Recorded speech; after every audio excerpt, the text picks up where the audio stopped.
మహిళా సాధికారత కోసం ప్రశ్నించే మీకు మనుస్మృతి గురించి ఎందుకు? మహిళా సాధికారత కోసమే మీరు ప్రయత్నం చేస్తుంటే మహిళలకి 50% రిజర్వేషన్ బిల్లుని ఎందుకు వ్యతిరేకించారు? మహిళలకు సమానమైన హక్కులు కావాలని చెప్పే మీరు కర్ణాటక మంత్రివర్గంలో ఒక్క మహిళా మంత్రిని కూడా ఎందుకు పెట్టలేదు? స్త్రీ పురుషులు సమానమే అని వాదిస్తున్న మీరే స్త్రీలు సున్నిత మనస్తత్వం కలిగిన వారు అని ఎందుకు అంటున్నారు?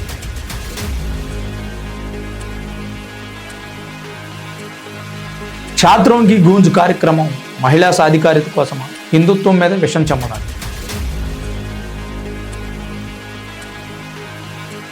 హాయ్ ఫ్రెండ్స్, అందరికీ నమస్కారం. Welcome to sunburn studios.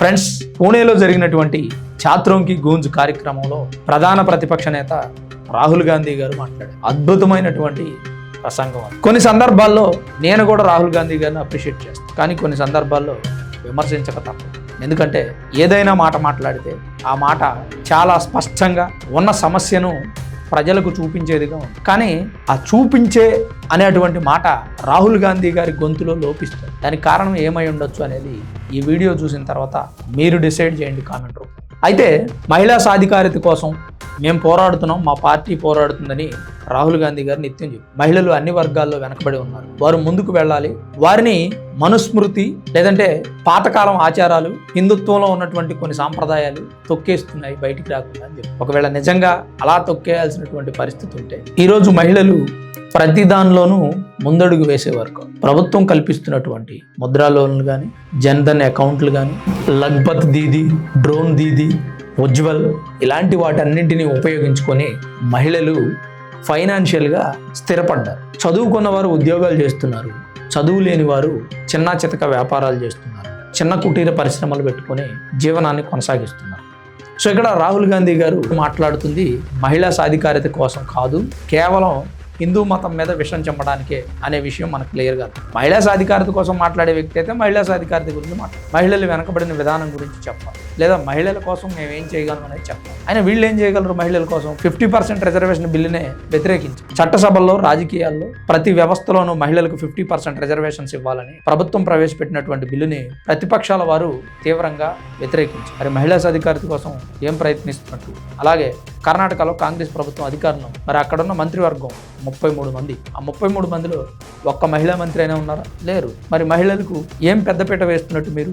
అలానే మహిళల కోసం మేము ఎంతగా పాటుపడుతున్నామని చెప్తున్నటువంటి రాహుల్ గాంధీ గారు, రాజీవ్ గాంధీ గారి ప్రభుత్వంలో తెచ్చినటువంటి ఉమెన్స్ యాక్ట్ గురించి ఎందుకు మాట్లాడరు? షాబానా ఉదంతం మీరందరూ వినే ఉంటారు. మధ్యప్రదేశ్కి చెందిన షాబానా అహ్మద్ ఖాన్ అనే అతని నుంచి విడాకులు తీసుకున్న సందర్భంలో భరణం కోరుతూ, అంటే జీవన భరణం, తను బ్రతికినంత కాలం ఒకరి మీద ఆధారపడి బ్రతకకుండా తన భర్త ఎవరైతే విడాకులు తీసుకున్నారో అతని నుంచి భరణం పొందే విధంగా సుప్రీంకోర్టుకు వెళ్ళింది. సుప్రీంకోర్టు షాబానాకి అనుకూలంగా తీర్పు ఇచ్చింది. ఈ తీర్పుని సవాల్ చేస్తూ ముస్లిం సంఘాలు, ముస్లిం మత పెద్దల నుంచి పెద్ద ఎత్తున విమర్శలు వచ్చాయి. అప్పుడు అధికారంలో ఉన్నటువంటి కాంగ్రెస్ ప్రభుత్వం, ప్రధానిగా ఉన్నటువంటి రాజీవ్ గాంధీ సుప్రీంకోర్టు తీర్పును సవాల్ చేస్తూ ఉమెన్ యాక్ట్ని తీసుకొచ్చారు. ఈ ఉమెన్ యాక్ట్ వలన ముస్లిం మహిళలు విడాకులు తీసుకున్న తర్వాత భరణం పొందే హక్కును కోల్పోయారు.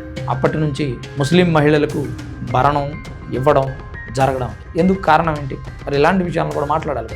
కొన్ని సందర్భాల్లో మనం మాట్లాడుకోవాల్సినటువంటి పరిస్థితి వచ్చింది కాబట్టి నేను చెప్తాను. స్త్రీ పురుషులు సమానం అని చెప్తూనే స్త్రీలు సున్నిత మనస్తత్వం కలిగిన వారు అంటే స్త్రీల ధైర్యాన్ని మనం శంకించినట్టే.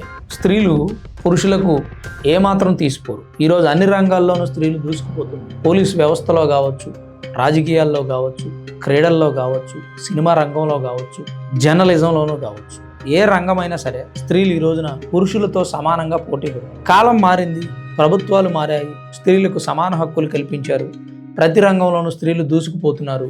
అలాంటి విషయాలను చెప్పడం కోసం రాహుల్ గాంధీ ప్రయత్నం చేశారు, బాగానే ఉంది. కానీ ఇక్కడ మనుస్మృతిని లేదా హిందూ ధర్మాన్ని, ఆచార సాంప్రదాయాలను లక్ష్యంగా చేసుకొని మాట్లాడడం ఎలా అనిపిస్తుందంటే ఇది కేవలం ఒక రాజకీయ పార్టీని టార్గెట్ చేసి మాట్లాడడానికి మాత్రమే అనిపిస్తుంది తప్ప స్త్రీల సంక్షేమం కోసం లేదా మహిళా సాధికారత కోసం మాట్లాడినట్టుగా అనిపిస్తుంది. ఇంకా అనేక సందర్భాల్లో మనకి ఖచ్చితంగా అనుమానం వస్తుంది. అరే వీళ్ళు నిజంగా స్త్రీ సంక్షేమం కోసం, మహిళా సాధికారత కోసం ప్రయత్నిస్తున్న వ్యక్తులు మరి స్త్రీల కోసం తీసుకొచ్చినటువంటి ప్రతి చట్టాన్ని ఎందుకు వ్యతిరేకించారు? స్త్రీల సంక్షేమం కోసం పోరాడతామన్నటువంటి వ్యక్తులు మంత్రివర్గంలో స్త్రీలకు స్థానం కల్పించలేదు. ఎందుకు 50% మహిళా రిజర్వేషన్ బిల్లును వ్యతిరేకించారు? షాబానా ఉదంతం గురించి ఎందుకు మాట్లాడడం లేదు? ట్రిపుల్ తలాక్ నేరం అని 2019 ఎన్డీఏ గవర్నమెంట్ అధికారంలోకి వచ్చిన తర్వాత చెప్పడం జరిగింది. మరి అంతకుముందు ఎందుకు ట్రిపుల్ తలాక్ గురించి మాట్లాడలేదు? ఇలాంటి అనేక అంశాలు మనల్ని ఆలోచనలో పడేస్తాయి. ప్రతి వ్యక్తి ఆలోచించదగినటువంటి అంశాలు ఇవి. రాజకీయంగా ప్రశ్నించడానికి ప్రస్తుతం దేశంలో ఉన్న సమస్యలపై దృష్టి పెడితే ప్రతిపక్ష నేత ప్రభుత్వాన్ని ధీటుగా ప్రశ్నించవచ్చు. కానీ అది వదిలేసి మహిళలను అడ్డం పెట్టుకొని మహిళా సాధికారిత, స్త్రీ సంక్షేమం అనే పదాలను వాడుతూ మనుస్మృతిను, హిందూ ధర్మాన్నో, అధికారంలో ఉన్న ప్రభుత్వాన్నో టార్గెట్ చేసినట్టుగా మాట్లాడు ఏమంత సమంజసం? ఒక్కసారి ఆలోచించండి మిత్రులారా. ఈ పూణేలో జరిగినటువంటి చాత్రోంకి గూంజ్ విద్యార్థుల గళం అనే కార్యక్రమం పూర్తిగా హిందూ ధర్మాన్నో లేదంటే ప్రభుత్వాన్ని టార్గెట్ చేసినట్టుగా అనిపిస్తుంది తప్ప మహిళల కోసం, మహిళల సంక్షేమం కోసం, స్త్రీ సాధికారిత కోసం జరిపినట్టుగా అనిపించలేదు.